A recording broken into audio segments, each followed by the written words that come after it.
guest on Fridays, the resident guest here on the closing line, Drew Martin at Drew Martin Bets. Will be in here in just a few moments. But hey, it's Football Friday. We're getting you ready for the weekend. A lot of stuff to talk about. There's also a Major League Baseball game on the card tonight that we'll try to prep and get you ready for. An interesting night on the bases last night. A winner by the Philadelphia Eagles to kick off the Thursday night slate and head towards the weekend. There's a lot of interesting stuff floating around in the National Football League right now with some interesting transactions, some suspensions. We're going to review that and go over that information as well. But no time to be superstitious today, folks. I know it's Friday the 13th. Doesn't mean that you don't want to wager on games tonight or it's bad luck to put your wager in. Let's use that number 13 to our advantage tonight. I'm going to bring in my guest host here Fridays every single week. We go over some NCAA football, some NFL football, and again, some baseball tonight. Drew Martin, host of the Roundtable. You see him every Wednesday, 12:30 Eastern Time. Me and the big man also appear in there along with Ian Cameron. Drew does a lot of stuff around the channels here at sportsbookreview.com. Drew, welcome into the show, buddy. Donnie, thanks for having me, man. Always excited to talk closing line on Friday with you. We got, like you said, man, MLB, college football, NFL. Football's kind of in full force now, man. It's almost like every day of the week going down with college football now on Wednesdays, soon to be Tuesdays with the Maction. But yeah, man, excited to break down some of these games, and we got some good ones, both in college and NFL this weekend. No, I'm really looking forward to it. Again, I say it with, a little bit of trepidation because every week that goes by, you look forward to it more and more. I'm a huge Eagles fan, in case anybody doesn't know that. 5-1, and I just feel like when I wake up tomorrow morning, Drew, it's going to be like February and football is going to be over. You try to savor it, but it's hard to say. You're in like week 7 in college, week 6 in the NFL. The time flies, and I like to enjoy it as much as possible. But also the most important thing, Drew, is to pick up money as we get on and along. College football, I know you look at it pretty much the same way as I do. We focus a lot more on the small schools than the larger schools. But in the chat box, we're going to go through everything. Anybody has a game they want to pick on in college football, professional football, we'll be sure to hit it. Also, a little bit later in the show, looking forward to a possible call in here. TG Technology, as I know, Matt Holt, I think, is unavailable today, but we'll have somebody from the office give us a phone call so we can see where the money is running, see what's going to take place, because there's a couple games that I'm really interested in that I don't understand where the lines are sitting right now and the heavy public support they're getting, not forcing those around. So we'll have a lot of fun on the show today, Drew. Why don't we start off here and get I don't even want to say get the baseball out of the way. It's kind of disrespectful to baseball, but it is Football Friday. We do have Major League Baseball, 9:01, 9:02, and 8:08 Eastern Time. First pitch tonight, Tanaka and the Yankees traveling down to Houston to play Dallas Keuchel tonight. If we look at the lines, opening line total-wise, Drew, 8 at Pinnacle, 8 at Chris. Standard across the board, it looks like still 8 all the way through. If we look from a side perspective, Pinnacle opened up at 163, now sitting at 180. I don't know if that's a stale line because that's not in line with a lot of other places. Chris opened up at 165, sitting at 165. Bet online minus 160. So I'll take those as opposed to the minus 180. So we're still a heavy decided favorite here. Yankees coming off a big win. Obviously, we expected Houston to be here, but the Yankees, I think, to me, Drew, are a year ahead of schedule. Good pitching matchup tonight. Tanaka was sensational in his last start, last time out. But now you're going to get a look at the ace of the staff for Houston at home, rested and ready. I love that 1 through 9. I've said it all year long. Houston should be the team to beat here in the American League. Decent price as the underdog here, Drew. You lean in any certain way in this game or just going to sit back, watch? What are we thinking here? Yeah, I haven't got involved yet, Donnie. I'll tell you, as far as the side I'm looking at, it'd be Houston. It's just a matter of laying this price. And I wanted to ask you about, I know early on the Astros playing at home, the background, they changed it this year, and a lot of unders were coming through.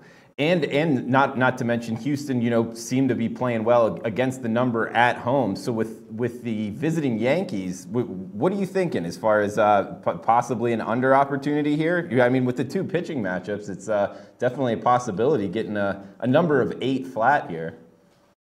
Yeah, I mean, the way the Major League Baseball postseason has gone, I mean, it's kind of an anomaly. Usually when you head to the playoffs, it's all about pitching. It's all about bullpen. It's all about moving the runner over, make sure you get that run across, not really playing for the big inning. But every time I turn around, games are ending up 8-7, blowout fashion, even games that are stone cold unders, like the Yankees-Cleveland game, 7.5. It gets to the 9th inning and you have 2 unearned runs score to either give it a push or even close to a loss in that situation. So I'm kind of hesitant to say, let's lean on taking the under, because even last night when you look, Drew, you had a situation, all hands on deck, 2 decent bullpens.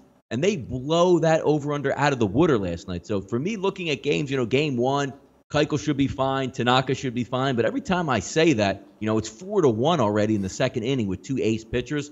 I can't lean on the under in this situation. I know Tanaka was awesome last time out, but I'm going to say, all right, now this time maybe he's not as good on the mound. A great hitting lineup for Houston. Houston doesn't have the greatest bullpen. The Yankees certainly do have the bullpen advantage to me, but I'm going to go with the trend. I'll lean towards the over in this situation, and I'll go a little bit chalk here and lean towards Houston. But again, my radar's been off. I don't see that much value in the playoffs, and I can't fault somebody for saying, no, hey, I like chalk.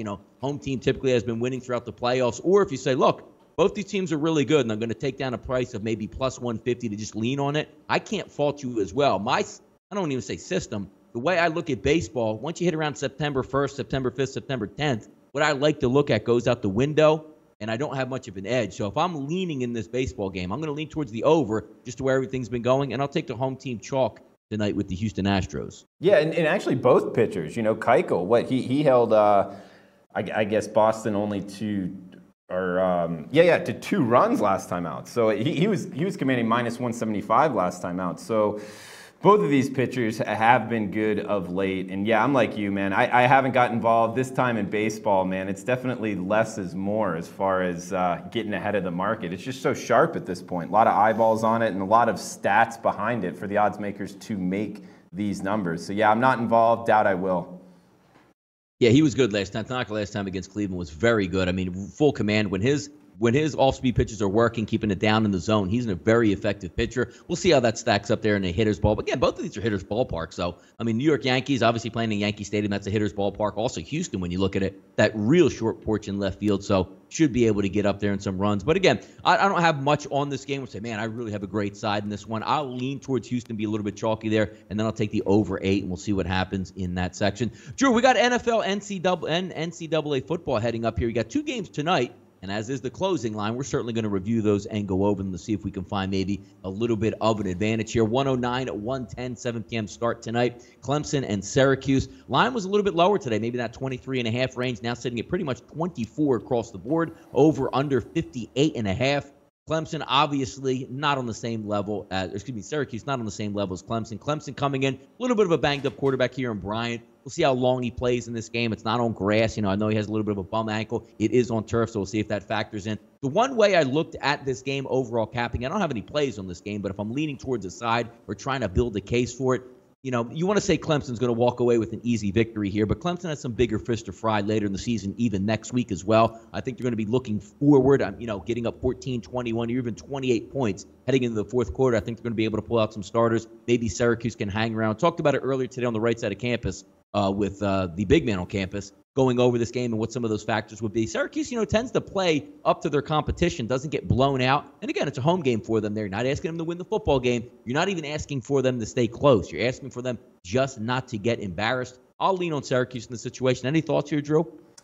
Yeah, you bring up a good point. It's not getting blown out. It looks like, even against NC State, going on the road, playing them competitively, actually covering that game. That was very surprising and kind of telling to me. As far as Syracuse, when we think the Orange, we think Dino Babers, up-tempo, offensive kind of forefront there for Syracuse. And when you look at it, they're 5-1 towards the under. This defense is really improved, and they don't really get scorched, for 40 plus. I don't think that they've given that up really all season. So could Clemson get there? Sure. But it's very surprising to me, Donnie, how much their defense has improved. Also, Clemson, on the other hand, they're on a little underrun here as well. Obviously, their defense, a top 5 defense, top 2 defense. Hell, you can make the argument it's the best defense in the country. So I doubt Syracuse is going to be going up and down the field. Sure, they might break one, a deep pass, whatnot. And, they haven't run the same tempo that they have in years past. So here, I kind of disagree with this line move towards the over. I like the under again. Unders have been hitting in these weekday college football games. What we've seen in the Fun Belt now, 2 defensive matchups already this week. So I kind of lean that way on this one. And also from a side perspective, I disagree with the line moving on that as well. I think Syracuse has been very surprising. You bring up, Clemson having to go on the road, short week here, or weekday games. So I think I lean dog and I lean under in this one, Donnie. Yeah, so looking at the style of play between both of these teams, obviously we know Clemson's been there, done that. They're used to a big environment. This one's not that big of an environment. Any like look ahead type situation, Drew, that you're looking at for Clemson here? Do you just think it's Dabo Swinney says, look, we're on a Friday night. It's going to be a great recruiting tool. Let's just get after it here and, put the screws to this football team? Possibly. I mean, what they got a bye week next weekend, so it's not like they're going to be, really resting the starters. So that is a great point. That might have some, or it definitely has something to do with this line move. But on the other hand, it's who you're playing, and playing Syracuse, an improved Syracuse team. They've covered what, depending on what line you're taking, 4 straight games. I like their offense, and their defense is very improved. So, yeah, I mean, Clemson could get after it. That's a great argument, and that's why it's called gambling. However, I'm still leaning with the dog here, man. Yeah, no, I'll lean on the dog as well in this situation. What I actually like about them having the bye week next week, because Clemson doesn't have to show anything. If Clemson just rolls their helmets out there and picks up a victory, as long as they win each and every week, they don't have to impress, because they're going to probably, in my estimation, win the ACC and move on to the Final Four, whatever you call it, the BCS, playoff, whatever. I think they'll be there. The one thing I like, and I think you could take away from having a bye week next week, is I think Dabo might be looking at the big picture as well. Let's get out there. Let's roast this Syracuse team through 3 quarters, and let me make sure I pull everybody out, because in the back of my head is, we don't have the game next week. Let's get really healthy for that final stretch run of the ACC. And again, it could go wrong. It could be 35-0 at the half. That's what they do. But again, when it boils down to here, you're not asking Clemson to win the football game. You're asking them to blow the doors off of the Carrier Dome. I want to see if Syracuse gets excited in this game. And again, just reaching back, LSU, we don't really know how good they are. Not the normal LSU teams, but they hung around that football game. NC State, still unheralded football team. I can't understand why they hung around with them. I think they can hang around within 4 touchdowns of Clemson here. We'll see how it goes. And again, the Bryant injury, not on grass, going into the dome. If you're going to be a big athletic quarterback, likes to move around in the pocket, one cut could be out of the football game. And maybe they say, look, let's just keep it on the ground. Let's keep it simple tonight. Let's get a win. Let's get home, and let's get rested up. So some different ways that you can certainly look at this football game. Game 2 on the card tonight here, Drew. 111-112, 10:30 p.m. Eastern time pick. Washington State and California. The Fires out there in California might be a little bit playing into this with some air quality issues. I don't think it's really going to impact the game. If it was, then obviously they probably would have canceled the game or moved it. Same thing with the NFL game on Sunday. The Oakland Raiders, they're going to stay at home and play. So air quality is probably not that big of a deal at this point. Line opened up around that 2-touchdown level, 14, 13.5. Now sitting at 16.5 in this game. I would try to find a way to build a case towards California. I really can't do it. Every time they step up in competition, looks like they get beat down. Washington State is for real. They're going to come at you with an effective passing game. They can run the football, and they can play defense this year. This isn't last year's, Davis Webb Cal team that says, what, on any given day, I'll whip it around and put up 45 points on you. That's not this type of ball club. If I lean anywhere in this, I'm going to lean towards the chalky side and go with Washington State. 76% of the tickets coming in on Washington State. I can't disagree with that. If we're looking at an over-under, every time I see Washington State, regardless of Cal changing up their mind, of what they did the past couple of years, I'm always going to lean in college football. Bet online showing a 54.5. I'll lean towards the over, because I think Washington State's going to carry the flow of this football game, get into the high 30s in this one, and pull away with the victory. So I'll lean on Washington State. The one play I gave out earlier on the right side of campus is, instead of taking full game, I actually like the first half Drew better and going with -9.5, seeing that Washington State should be up 2 touchdowns or double digits at the break here. What are you looking at on this one? Yeah, you bring up some good points, Donnie, and I'm with you. Like, anytime I see this, the better team, the ranked team going on the road short week, it's like, man, I got to find a case for the home team, because as we see here in the line moves, the public, like in Washington State, they've had a couple nationally televised games where they've played well. And add in the fact, it's back-to-back road games for Washington State, short week on the second game. As far as like the sharp pick, it should be Cal. I put that in quotation marks, but I'm with you, man. I mean, if you've been betting Cal against the more talented teams, you've been getting your face ripped off. Washington State has just been absolute money, man. 4 straight covers right in a row. Against some good teams, dude. You gotta tip your cap. I mean, going into Oregon, proving that they can win on the road, very impressive. And we all know about that USC game where they really, looked very impressive against the Trojans. So Luke Falk and company, I think Luke Falk, can make another nationally televised appearance here. kind of make his case for even Heisman Trophy talk and start talking, Washington State, the Cougars, really playoff talk. I don't know why they're not getting more. I know it's there in the northwest part of the country, and Washington is kind of, I guess you could say, their big brother or whatnot. But I'm with you, man. I agree with this line move. I tried to make a case for Cal, but the only way I'm playing in this one is to lay it with the Cougs. Yeah, I mean, look at Washington State. If you look at their defensive, assignments here in the Pac-12, they play Oregon State, who, all intents and purposes, stinks. They give up 199 yards through the air in a blowout, which usually means, the team's going to be passing most of the second half, and they can rack up some cheap yards. Didn't happen. I'll even leave out the Nevada game that they went, 105 yards through the air on defense? Take that out. Go to USC. Hey, we know Sam Darnold, the greatest quarterback that's ever lived in United States history, going to be the number one quarterback, going to save the Giants or the Jets or whoever he goes to, 164 yards in the air. Then you go over to Oregon. I know their quarterback was banged up. I know they're playing with, another guy down the notch, 145 yards. In order to get in this ball game, Cal's going to have to throw the football. And looking at Washington State's new improved defense, they're not going to be able to do that. So let's just say Washington State in the first half, 14-0, 14-3, 21-3. How's Cal going to throw themselves back in this football game? That's going to be the debate here. And again, I like home underdogs. I like to build a case for that. But in this instance, I actually would have liked Cal last year as opposed to this year, just because the fact is, even if they were down 28 points, Drew, you would have Davis Webb throwing the football all over the field, and they would be able to get back into the game.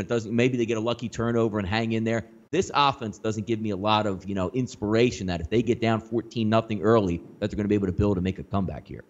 Yeah, I agree with you. I just think, and also, defensively, the Cougs have played well. Their defensive line kind of gets after it. You don't really think of that when you think of the Cougars defensively. But, and also, I think on these nationally televised games, Leach and company might look to kind of pour it on a little bit. So to make a case for it, the recruiting process in the future. So, yeah, I'm not stepping in front of them. I agree with you. It sounds like we're both Cougs or pass, man. Yeah, no, I mean, those are both games tonight. I don't, maybe I'm going to put a little bit of McDonald's money, as I always joke around on that, but I think there's a lot of better games to look at on Saturday, so we'll start to take a look at a few of those. An interesting one, even if we start off with one of the earlier games in the Big Ten, 3:30 start, Purdue and Wisconsin, 113, 114. We'll go right down the list with a couple of these games. Line opened up there, Drew, 16.5 at Pinnacle, 18 at Chris, now sitting at 17, 16.5 across the board. I was unbelievably impressed with Wisconsin going into Nebraska. I know Nebraska's not that great of a football team, but they do have some athletes out there that can move the ball. Tanner Lee's hit and miss, but the kid has a big arm.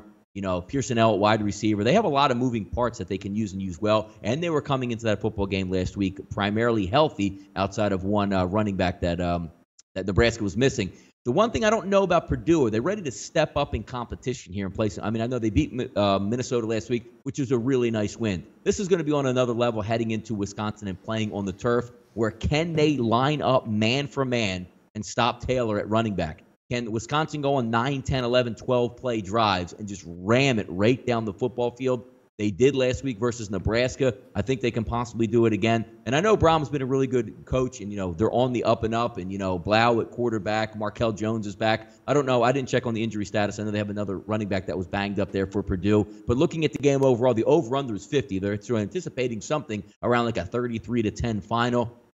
I mean, from what I saw last week from Wisconsin, I don't want to get in front of that rushing offense, because if you're up 7 or 10 points in the fourth quarter, it's a wrap. They're going to score on you. The kid that came out of New Jersey, the all-time leading rusher in New Jersey State history, now the freshman tailback there at Wisconsin, he's unbelievable behind that line. We'll see what happens. And I don't have much on the way of leaning in a position. I just thought it was an interesting matchup coming into the game. Any thoughts on that, Drew? Yeah, it's a great matchup. I mean, both of these two teams are bet on. To see Purdue go into Wisconsin, I mean, I kind of have them both chalked as teams I'm looking to bet on. And especially there in Camp Randall makes me not want to bet Purdue. For what you said, I mean, if they get the lead, it's almost like they're going to just bulldoze the Boilermaker defense there, right around the time of jump around in that stadium, which is one of my faves, man. But yeah, as far as Purdue, I think that they might actually be able to move the ball here a little bit anyway. So I think that total might be a little low. And Purdue, as far as the running back you were bringing up for Wisconsin. So what's his story out of New Jersey? How does he choose the Badgers coming from the Northeast there? Yeah, it's an interesting point that you bring up on that. I know a couple people, in or out of the workings, ADs and stuff in New Jersey, and the whole Barry Alvarez thing, which makes a lot of sense. Corey Clement is from Glassboro, which is probably maybe 25 minutes where Taylor was going to high school down in Salem. So, I mean, they were, fluid and, one of the best backs in the country, talked to each other. It was an interesting story talking about Barry Alvarez where was it Anderson who was the coach? It was Bielema, Anderson, and now who's the coach at Wisconsin right now? That's a slip in my mind. I don't know, whoever the coach is at Wisconsin right now. For some reason, I can't remember it. But going into the games, like, the Melvin Gordons of the world, the Balls of the world, the guys that rack up yards, Ron Dane, and it served a good purpose there because a lot of these coaches butt heads with Barry Alvarez because he likes to leave that star running back in the game, rushing for 275, 375, 400 yards and get all those records because Barry Alvarez says, the way we recruit here at Wisconsin, a star running back wants the ball, he wants to dominate, and he wants to stay in the game, and he wants to rack up massive amounts of yards, which made sense. Like the whole Melvin Gordon situation when he was back there, Anderson didn't want to play him late in one ball game, and Barry Alvarez steps in and goes, look, man, this is the way we recruit here at Wisconsin. You have to leave him in. Doesn't matter if the score is 41-3. He needs 300 yards because that's how we sell Wisconsin on the top running backs, and it made sense. The kid from Salem, I swear to God, Drew, he ran like a 10-4, 110, I believe, in track. But every time he got the football, every week, Drew, legitimately, it was like 12 carries, 295 yards, and 6 touchdowns. Every single week he was that good. Goes to Wisconsin as a freshman, and he looks every bit as good. And I watched the kid run, and I'm saying to myself, this kid was playing versus 15, 16, 17, 18-year-olds last year, and no wonder. Like, I don't even know how you would have tackled him on the high school level there. Yeah, no, that makes a lot of sense, too, those points you say. And, yeah, Paul Christ, we got Will and Daniel helping us out in the live chat. He's kind of like the faceless name of the program. It's kind of like a quiet hire there. You're right. But, no, that makes a lot of sense with why you would choose Wisconsin. Thanks for that, Donnie.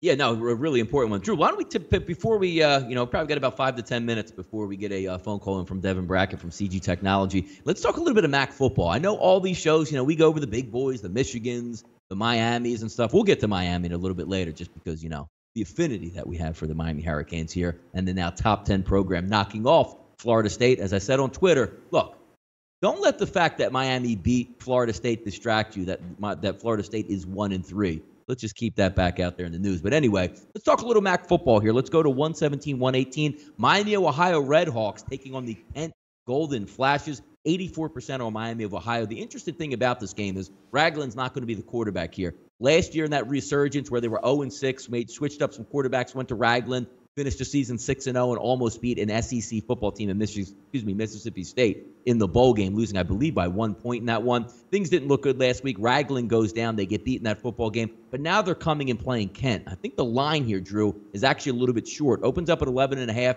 Pinnacle now sitting at around 8.5, 9.5, 9, depending on where you're shopping. I still think that's a little bit leaky because the fact is when you watch Kent play football, they can't score. Now, you might want to take the NIU game a little bit out of the equation last week, a 24-3 final. Pouring rain at NIU, a lot of high winds, but they didn't show anything again on offense either, and I don't think they have them much. Chuck Martin's a very good defensive coordinator as well, being as the head coach as well. I think they're going to have them ready. What do you see out of this game, Drew? Because I know you follow the MAC. Kent just can't score points. So you're asking the Kent defense to say, hold Miami to 14 points so we can have a shot. I don't think that's going to be the case. I think Miami's good enough to put up in the mid-20s here, and I don't see Kent getting into the 20s. Yeah, I mean, Donnie, this one kind of hurts me. I lost on Miami of Ohio last time as I got him at like 14. Bowling Green, right? Bowling Green.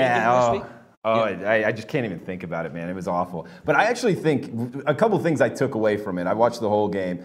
I think Ragland being out is actually a good thing. And it's not because Ragland isn't a good player. I think he's a great quarterback. It's because you could tell he was banged up before he actually left the game. And when, a quarterback stays in and he can't move the ball, it's something that it's almost just better to get the backup in, man, because they were handicapped on offense. But you're right. I mean, Kent State, their offense is probably the worst in the country. I mean, they can't move the ball. They can't score at all. Again, in Miami, Ohio's defense up until last week, I thought, at least was capable of being a solid MAC defense. As far as this game goes, man, as much as it hurts me to say, I'm gonna go. I would go back to the well, especially with it under 10 points, man. I agree with you. I think it's short. I just don't think Kent can score. Miami going on the road. I mean, Ragland being out, I think is actually a good thing. If he was healthy, it wouldn't be, but at least he won't be kind of handicapping the offense. So I would lay it with Miami on the road. Yeah, I mean, look at like last week in the rain. I mean, 102 yards on the ground, 29 yards passing. Louisville game, 139 yards on the ground, 11 yards passing. I think they threw maybe one or two passes opening up the season. I think it was against Alabama. They ended up getting shelled in that football game, but it was just an awful, awful game. I just don't know if they can score. I mean, last week, again, it was in the rain 24-3, but that should play to Kent's strengths. I mean, Kent is an average defense, so one would have thought they would, get after it a little bit, but no, 24-3. NIU just ran it down their throat. And NIU was playing a third-string quarterback in that football game, which he's not that bad of a quarterback at all. So taking a look at this game, I'll lean Miami. I mean, Bowling Green, when they get it going on offense, is a pretty good team. 275 on the ground, 230 in the air last week, Bowling Green versus Miami, which kind of comes as a little bit of a shock. But you can play off that as well, because I didn't like the spot Miami was in that one. You come off of playing Notre Dame. I mean, Notre Dame is physical, bigger, faster than you are. You get shelled in that game. Then you go right back to MAC play. And it's like that whole thing in the NFL when you play a team like the Seattle Seahawks. And, they're so physical all game long that you might lag the next week just trying to get back up to speed. I don't know if any of that had actually factored in. But just a bad spot. But Bowling Green's not a bad team. But, again, you're at home. I think it was homecoming last week. What would the line close at, Drew? Somewhere around 2 touchdowns in that environment? They should have won that football game. But, yeah, Ragland going down doesn't help because he was the catalyst all last year. Ball seen a lot of time last year before Ragland actually got into the picture. So it's not like they're throwing in, a freshman just out of high school who doesn't know what he's doing. They should be able to move the football. But, again, it's Kent. Kent's not going to put much pressure on your defense as it is. So we'll see what happens there. Let's get to a second MAC game here, Drew. 119-120, Ohio Bobcats versus Bowling Green. You saw firsthand Bowling Green last week. Ohio's been pretty impressive on offense. They actually lost last week to Central Michigan, turned the football over a few times, got a field goal blocked at the end of the half, which was returned for a touchdown. Line opened up at 9.5, 8, depending on where you're shopping. Now sitting right around double digits out there. I like Ohio's offense. I like A.J. Olette out of the backfield. Poppy White could play in this football game. The one thing I can't stand about Frank Solich when you're capping an Ohio Bobcats game is the simple fact that they're liars. And what I mean by liars is I think they make up a depth chart or an injury chart that makes sure that every single player on the football team is questionable, so you have no idea who's going to play in this game. There's no information given. You don't even know half the time last year which Ohio quarterback was starting. They'd have 5 guys out on the field, everybody questionable with an ankle injury, and you never knew who it was going to be. But I think they get right this week because Bowling Green's defense isn't that good. If you watched Ohio, move the ball. Massachusetts is terrible. They moved up and down the field. I just like that read option where the quarterback, now with Rourke in the game, can really move the football. I think a high-tempo offense from Bowling Green is going to play to Ohio's strengths. I can't see Ohio losing this football game on the road. They're -10 in this one, and if I had to make a play on this, Drew, I'm leading Ohio Bobcats here to pull out the victory. I don't know how Bowling Green's going to stop them or even slow them down on offense here. Yeah, I doubt they will be. I mean, Bowling Green's offense or defense is not that good at all. Their offense, however, whatever happened, I guess it was 2 weeks ago against Akron, they got a little spark, and I know that team sucks, but they were able to carry it over to Miami of Ohio and really be able to move the ball in kind of big plays. Their quarterback actually looked pretty good. He's kind of like a dual threat ability. Not that he kills you with his feet, but he was able to move around and make some plays. So that's something that makes me kind of look towards Bowling Green. Maybe like a buy low opportunity at some point. Maybe it was last week, but you bring up a good point. I mean, Ohio is the more talented team.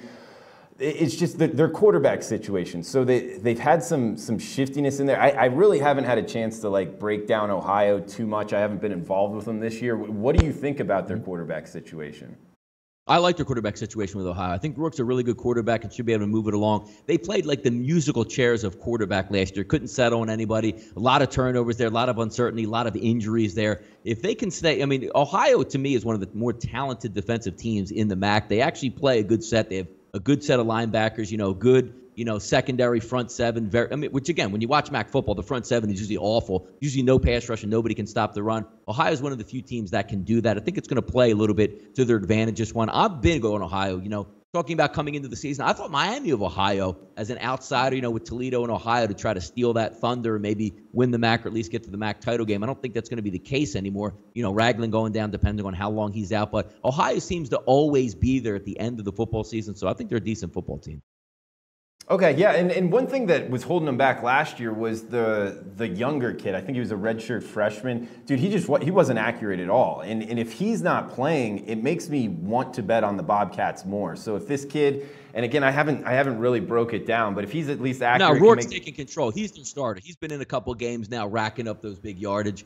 Last week maybe, or the week before, a couple of the weeks, I should say, he's ran for over 100 yards from the quarterback position. And A.J. Olette, it literally looks like Mike Allstott Jr. coming downhill 6-7 yards a pop, even with breakaway threat. Sometimes they mix in, the Irons kid. There's a couple back. Again, every single year, Ohio has like 5 really good running backs. And after the first quarter of the first game, they lose 4 out of the 5 running backs. It's really astonishing to watch. But when they're a healthy team, Ohio is head and shoulders above the talent that Bowling Green has. Yeah, I agree with you. I like watching that running back run too, man. He can run people over, which is fun to watch. Man. Yeah, he's been a lot of fun, and one of the few guys, I'm always around the MAC and like MAC football and have all the time. Watching AJ Olette run, he's one of the few guys that if anybody's out there, tweeting or whatever, and he plays in a game, AJ Olette watches Twitter. So don't be afraid of don't be shocked with after the game if you say, man, AJ Olette ran for 14 times, 121 yards and 2 touchdowns. He was a beast. There might be a little like button there coming directly from AJ Olette. So he's certainly one of those Twitter watchers out there, which makes me laugh. Because, again, when you're it's not like you play at Alabama where you have reporters in your face. Like, who's not going to do that as your college athlete? Go back to your dorm room, take out your phone, surf Twitter, put your name in there, and be like, yeah, people were watching me out there. It's kind of funny, but he's one of the few guys that actually hits the like button quite a bit when you see his name out. Pretty interesting. Yeah, I'll have to get involved. Send him a couple tweets, man. That'd be fun.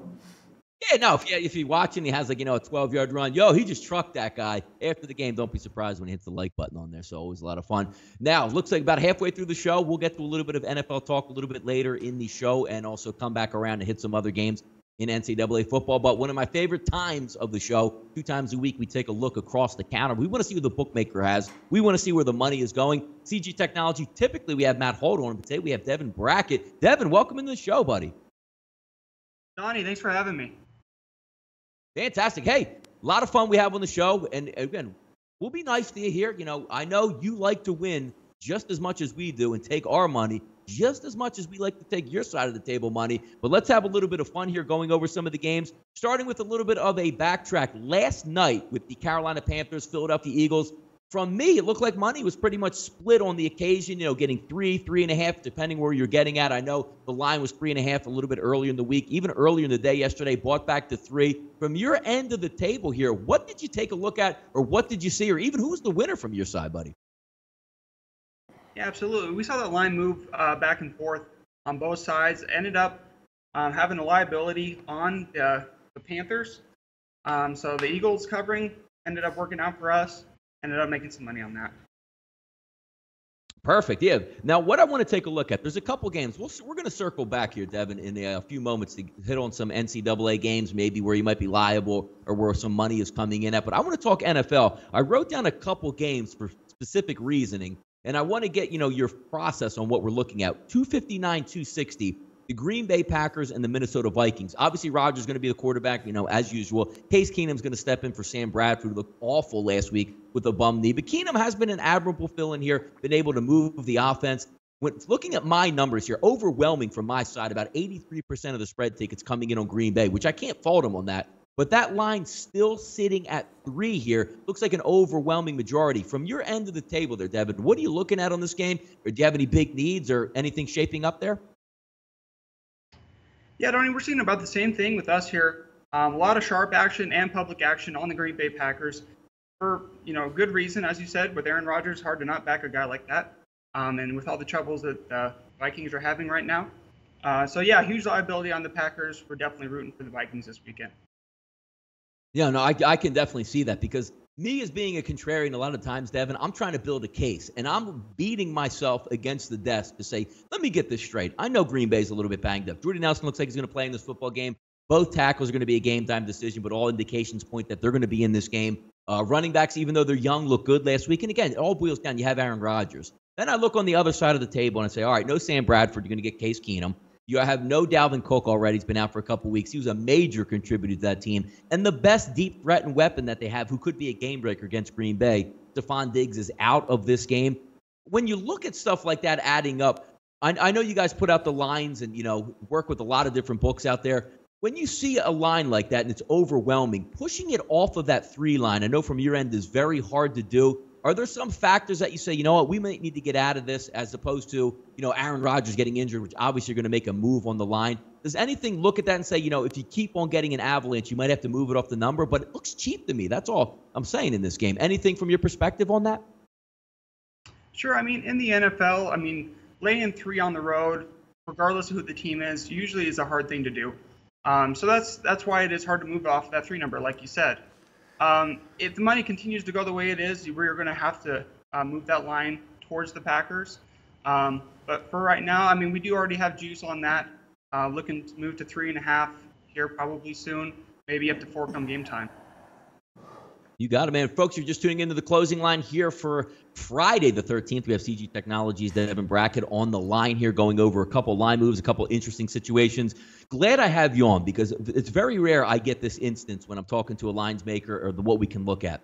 The Los Angeles Chargers game and the Oakland Raiders. A lot of uncertainty in that football game. David Carr coming into the game, now supposedly healthy after a transverse, fracture in his back. It's amazing he's back so quickly. Also, they didn't know if they actually were going to have the game played in Oakland or move it to Santa Clara, or even worse, move it all the way down to San Diego and actually have the Chargers return to San Diego, which I would have loved to see in the theater in that one. I don't have any lines available. Is there anything from your perspective? Like, I know you guys come up with, theories on what should happen and what the numbers should be. Do you have any alternate, numbers that you can give on this, saying, well, if this happens, the line is going to be at this, or if this happens, the line is going to be something else? Or even do you have a line that you're waiting to put out on this one? Because I don't have anything across the board that is bettable at this point, Deb. Actually, right now we do have Oakland Raiders -3 out, and we have taken some action on both sides, mostly seeing on the Chargers on this. Definitely low limits on this game, just because there is so many questions about it. So yeah, very low limits at the 3. Would possibly move it depending on Carr's status and where the game would be played. Yeah, what's interesting? I've never heard, which is hard, because I know you guys look at, when the quarterback's out, he's worth a certain amount of points, or if Aaron Rodgers is out as opposed to Sam Bradford, it's going to be a much different situation. But Devin, looking at this game, I've never seen where it's Friday or it's Thursday, we might actually move this game 600 miles away and completely take it away. Is there a point structure that you use, good or bad, for this one, saying, you know what, if we take it out of Oakland, it's going to be a pick 'em regardless of where it's at? Is there any theory behind that, or what you guys actually might be looking at? If Carr plays, that line, I think regardless of where it's played, would stay about the same. So it would be dependent on his health. As far as the move goes, Donnie, that's hard for me to say at this point. Neutral site, Oakland Raiders with Derek Carr would definitely be a favorite in that game. If it is moved, line might completely come off the board for us. Fantastic, man. No, it's great information, because I'm always interested to see how that moves and how fast it goes. Devin, we'll go with one more game here in the NFL before I pick your mind a little bit here in college football. And I want to talk about the Sunday night game, because some interesting breaks that, quite frankly, watching football, I've never seen before. One team losing all 4 of their wide receivers in one football game, and then having to play a really good football team the following week. 273-274, the New York Giants and the Denver Broncos. Obviously, Manning and Simeon are going to be the 2 quarterbacks in this one. Line opened up from our end somewhere between 9.5, 10, depending on where you're getting it at. -11.5 looks like it's pretty much completely across the board. Over-unders going about 39.5, 38.5, depending on where you're getting it there. Overwhelming support from what I'm seeing here. Close to 3 out of every 4 tickets coming in on Denver. I can't blame them at this point. When you look at a game, set a line, not only is Odell Beckham out, who's, crucial to that offense, you're looking at Brandon Marshall goes down. Sterling Shepard's not going to be in the game. 2 or 3 guys from the practice squad are going to be playing on that. Does that factor into your opening line much more? Or if you even had said, you know what, Donnie, we actually had this game pegged at 6.5, but now with all the injuries and, suspensions now with DRC and turmoil, is the head coach going to make it through the week? Do you have a line that comes out that says, you know what, here's what we think it's going to be at, but maybe we put a little bit lower limits here. Maybe we set the line a little bit lower and see what the public reaction is going to be. Talk a little bit about that football game, because it's just a unique situation that you don't see that much. No, absolutely, Donnie. I mean, I think even looking back at week 1 when Odell Beckham didn't play, how bad the offense was then. And now, like you said, they're missing even more options or even more weapons. So that makes them even worse than they already were. And as you said, going to Denver, one of the toughest places to win in general, especially against that defense with no weapons. So you'd have to agree with that line movement as to where it's going. We're seeing the same thing as you are. Our line's actually up to 12 on Denver, and it's definitely our biggest liability of the week for the NFL. Yeah, Dev, I can't disagree. I mean, sometimes you look at a game, which again, it's the NFL, and so everything's Murphy's Law usually plays into it. Watch, New York Giants go in there and give a hell of an effort versus Denver and almost pull out a victory or a 3-point field goal, which I can't see. But to me, when you look at the line, it looks like, not enough is never too much. Whether it's 10, 11, 12, 13, or 14, Denver really should have their time with the Giants. But again, it's the NFL. Everybody gets paychecks. We'll see what happens. Devin, I'm going to have the floor to you on this one for NCAA football. I know we like to look at a couple things for us. Talk about some maybe games that you're looking at on Saturday, biggest liabilities that you have, or maybe some games that could go your way or some interesting situations. Floor is yours for Saturday. Go over a couple games if you want, and if there's any interesting tidbits, we'd love to hear about them. Sure, absolutely, Donnie. Our 3 biggest liabilities are going to be the Auburn Tigers, TCU Horned Frogs, and Georgia Tech, the Yellow Jackets.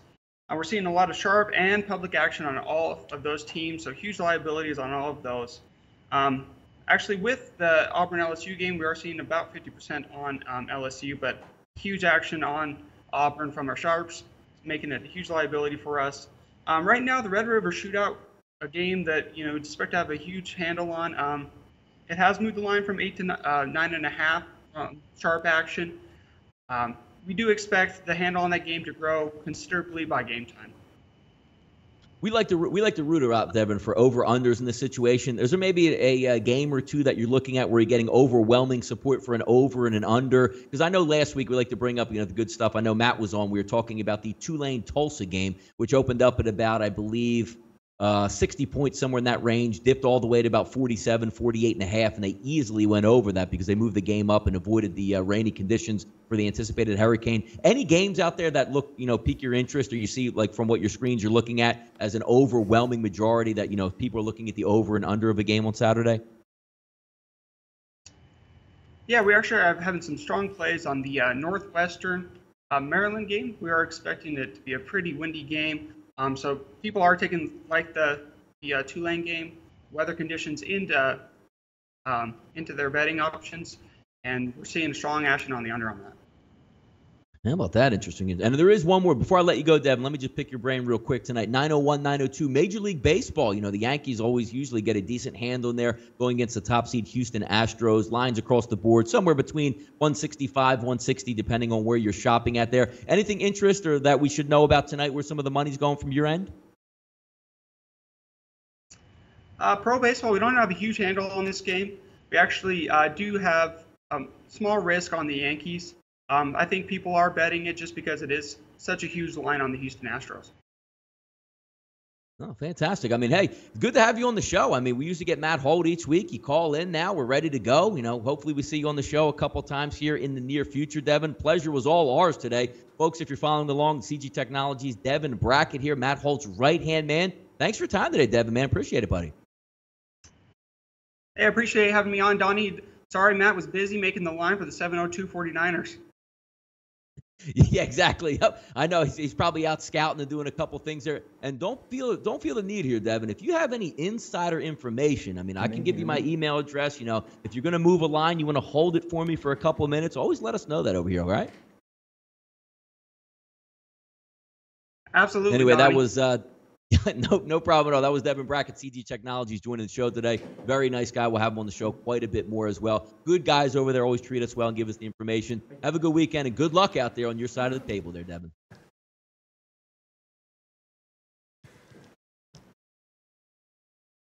All right, how about that there? It's a little bit of information that we can use, Drew, huh? Yeah, Donnie, can you hear me? I got you. What is now? See, don't dip out on me again. You dipped out on me last week. I think it was Friday. The hurricane down there. I just see you slam the desk and you go off, and I'm here pandering to myself for 15 to 20 minutes. So yeah, at least we got you back on this. Oh man, it got to the point where I just shut my computer. I definitely wasn't helping you out. No, I'm going over games, and I'm going, hey Drew, man, how about that Green Bay game, huh? I was like, Drew, you there? Yeah, I'm here, Donnie. And all right, then I go over another game. Drew, you there? Yeah, I'm here. Yeah. Yeah, I mean, that's live, what we do. It's kind of funny there. Only have a couple minutes, about maybe 10, 15 minutes left on the show. Why don't we flip it over a little bit here, Drew, to some NFL action. And I know it was piquing your interest that one of the very games I asked about there, 273-274, the New York Giants and the Denver Broncos. We all know the struggles that's going to come into this football game. You're looking at a double-digit line. Whatever the Giants want to do, the Denver defense should be able to counterbalance it. A very good secondary versus a very weak offensive weapon core on the outsides. So you say, all right, how are they going to do? What's Ben McAdoo going to do in this situation? How's he going to handle it? Great, let's run the football. Their offensive line is atrocious, and so are their running backs. You say, Eli, protect the football, which he actually has been doing a decent job of. He has nobody to throw to now. So, I'm always the contrarian trying to build cases here. I'm trying to be that lawyer. I'm trying to get in the courtroom, and they say, Donnie, you're going to go to jail 7 to 10 years. Build a case for the Denver Broncos or the New York Giants. I don't know what case I can build unless you have team pride, but team pride has to come from the top. They think their coach is a clown, and guys are walking out of practice getting suspended. Who's going to be a lot of people already deactivated for the game versus injuries. The season is lost so far for the Giants. Looking ahead to next year, guys want to preserve their bodies. How can you possibly make a case here, Drew, for the New York Giants covering this football game? The only way I could think is I guess they covered 2 of their last 3 games, so that might be an argument, but I'm in 100% agreement with you. I hate laying in the NFL, and I don't bet much in the NFL, but this one, man, especially if you read Point Blank, Dave Malinsky's piece, he made a great argument, like you're saying, as far as laying it with Denver. In hating to lay double digits in the NFL, but just the wide receivers versus the defensive backs for the Broncos is like one of the biggest mismatches, in his opinion, in his NFL betting history. So keeping that matchup in your thoughts in betting this game, and also the talent disparity just between these two teams, man, I don't see it. I can't believe that the line hasn't jumped more than it has. How we're not over, or at least touching 14 by now. So yeah, I agree with you, man. It is. I'm on the favorite here on Sunday Night Football. Yeah, I can't even get mad and say, hey, it's a real square play. But if you're building a case for the Giants, you look in the NFL where one team can have an advantage over the other. The Giants secondary, without DRC, still a pretty good secondary. Their linebackers are okay, but they haven't been able to stop the run. They haven't shown up when they needed to show up. Last week against the Chargers, they needed to get a couple stops. They couldn't get a couple stops because your defense doesn't predicate anything from the offense. And what I mean by that is, the Giants had the lead in the second half and the fourth quarter of that football game, and they weren't able to hold it, which is the defense's fault at that point. But when you're looking at just moving the football, when you look at the Philadelphia Eagles, Wentz on third down looks great. He can throw it to Alshon Jeffrey, Zach Ertz, a good offensive line. When you look at the Giants and try to do their makeup and you say, well, when you watch the Seattle Seahawks, like Russell Wilson, I almost think that Russell Wilson, Drew, can operate without an offensive line. Like you're in street football, like 1-1000, 2-1000, jailbreak blitz coming after me. And he handles it no problem. That's not Eli's game. The Giants can't say we're going to come out and hand the ball 40 times and milk the clock because they can't block anybody, and they don't have a running back that's going to be able to execute that. And then Eli Manning in the pocket. The longer he has to wait, where you get away with, when he played the Philadelphia Eagles, when you're taking 3-step drops and unloading the ball under 2 seconds, yeah, you can do that when you have Sterling Shepard, when you have Brandon Marshall, when you have Odell Beckham Jr. in the game. But now all of a sudden, those quick slants that Odell Beckham eats cornerbacks up, now you're leaning on guys you've never even heard of out there to try to work those quick slants and be in the right spot. And you have to build that trust as a quarterback. Let's just say Eli's under pressure. I'm just going to get rid of this football because I know Odell Beckham. He loves this route, and he's always in this one spot. Let me let it go. Now you're throwing that football this week against a good secondary. That's pick six city here, Drew.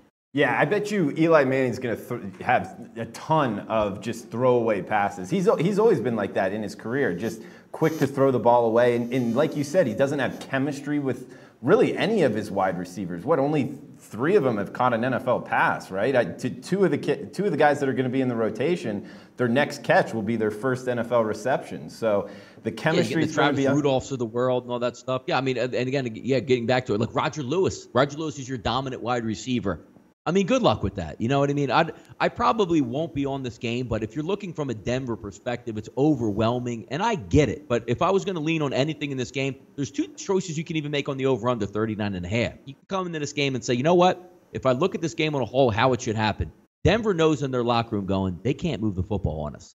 So immediately, Denver's game plan should be play field position. Let's force Eli into an interception. Let's run the football. Let's get an early lead, and then say, you know what? Let's take a sit-back approach to see what the Giants are going to do. They might implode and self-destruct, or if they try to score, might score. We can also put our foot back on the gas pedal. But you can play that 2 ways, because 39.5 and say, you know what, I see a 24-10 game. I see a 27-10 type of game. But from the Eli Manning perspective, which he has been a lot better this year, Drew, not turning the ball over, he might just go full broke out there and say, you know what, I'm not going to get sacked. I'm not taking a beating. I'm just going to let it fly.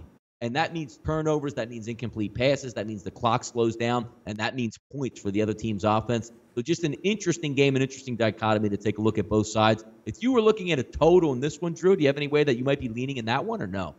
Yeah, I do. And you bring up the point of, like, he may do that, like, just let it fly. I've always had a tough time, and I know you bet the NFL a lot more than me, but in college football, like, trying to predict what teams are going to do, I always find that very tough to do, and I'm not very good at that. So I always try to stay away from that stuff. But on your totals thing, yeah, you bring up a great point, and it looks like the market agrees. What, 40.5 at open, down to 38.5, as low as that at Heritage right now on SBR odds. I agree with you. I think that they might play keep away. They might get up by 2 touchdowns, just kind of run out the clock. And the Giants, just knowing that they're up against it talent-wise, I agree with you. I like this under, man. Yeah, no, it seems to go in that direction. As we've been talking, Drew, give a quick update here. The Chargers and Oakland line opens up at the Greek at -5.5, -115, and an over-under of 51. So some respect showing here. I know we were talking to Devin earlier, and they actually had a line out, a lower line at -3. So it looks like some other sports books or some other outlets currently opening that up a little bit higher at this point. But again, the games that I'm looking at here, there's a couple that really pique my interest. And the ones that, you know, the contrarian in me look at, I talked about with them as well. The Minnesota game doesn't make any sense. I mean, I get Minnesota's good. They play well at home. You hear me talk about that all the time. But that -3 here at like +105 or -105 just doesn't make sense. I'd be hard-pressed to see this game not be a 4-point line by closing. Just the overall fact that Minnesota's going to have to move the football, and I always say is like, how? How are they moving the football? I mean, that's always going to be the question. And there are a couple other interesting games. Jacksonville and the Rams opened up at a pick'em, too, somewhere in that range, sitting at 2.5 now. Also, the Tampa Bay game opened up around a pick'em. That's now down to -1, -1.5, depending on where you shop. So a lot of interesting games here to peel back. Drew, if we're looking on Saturday college football before we get out of here, is there a game or two that you want to talk about before we get off the show? Maybe Miami? Anybody pique your interest? Dude, I was going to say CANES Canes, man. You betting them or what? Actually, I'm not. Early in the week, I was able to. A local was a little bit slow. Didn't give it out as a premium pick because if the line's not there, it doesn't make any sense. Like, oh, I can't even get that line, whatever it is. But looking at the Canes game, I actually bet Georgia Tech +7 earlier in the week because I like all the indications coming in this game for Georgia Tech. Georgia Tech was off the bye, not Miami. Miami did one of those deep breath football games like, we finally did it. We finally beat Florida State. Not to worry about, Walton's going to be out of this game. Amon Richards has a hamstring injury, Miami's best wide receiver. We'll see if he goes or how much he plays in that football game. A lot of dinged up stuff. And again, you like to have Georgia Tech opposite. Most teams in the ACC like to schedule Georgia Tech as their bye week, so they get a week to prepare. Miami doesn't have that luxury in this one. Not to say Miami's going to lose the football game, but I think Georgia Tech is going to be able to hang around in this football game. And I took the 7 points earlier. It was down to like 5.5, but as I look across the board, it's primarily 6.5 here. I thought 7 was a decent value number to bet against the Miami Hurricanes. Although I think the Hurricanes can win this football game. There's no question about it. They're the more talented team, but in the spot they're in, I think Georgia Tech's sitting pretty good here.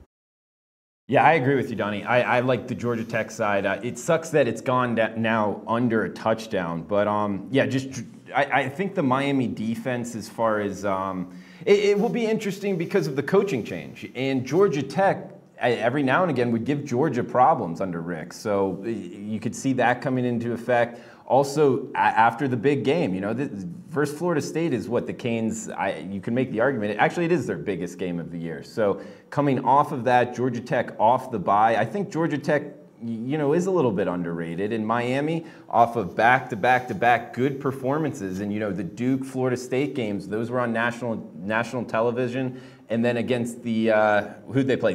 Toledo. Ahead of that, they look good too. So it's kind of a toss-up. Is Miami this good, or are they a little bit kind of overrated going against the triple option, a totally different offense than they've really seen all year? I think more is pointing towards the Georgia Tech side for me. So that's the side I would bet, Donnie. Yeah, when you take a look at Georgia Tech over the year, obviously with Paul Johnson as their head coach, they're a hard team to blow out when you see, and it doesn't matter who they play. Go up against an SEC team. Like if you look, obviously, more wins than losses this year. They lost the Tennessee game 42-41, which, opening in the year, neutral site. You get a lot of that. They blew a lead late, but handling Jacksonville State, that's nothing. Beating Pittsburgh, they're not very good. Handling North Carolina, who hasn't really shown up that much. I just think it's a good spot to overall bet with the Georgia Tech Yellow Jackets. Again, and it's 7. It's not 6.5. It's not 4. Like if they lose by 7, you get the push. But Georgia Tech sneaky, always hanging around the chicken coop, as I like to say, and it should be a good one. Well, Drew, we put in some work tonight. 1 full hour of another show. We got college football on deck tonight. You got a little bit of baseball if you want to watch it. Huge card on Sunday. We'll have a lot of fun here, folks. Always check Drew around the site here at SBR Sports Picks. Does some great work. Give him a follow also on Twitter at Drew Martin Bets. Once again, the resident guest host we had here every single Friday, Drew Martin here. It's been the closing line for October the 13th, Friday the 13th. Good luck on your bets this weekend out there, folks. Check us out at SBRodds.com. Also, follow us on Twitter at SBR Sports Picks. Also, give us a subscribe. Give us a like here on YouTube. Let us know how we're doing here from all of us at SportsbookReview.com. Good luck on your wagers tonight. We hope we helped you beat the closing line. Take care, fellas. Good luck this week.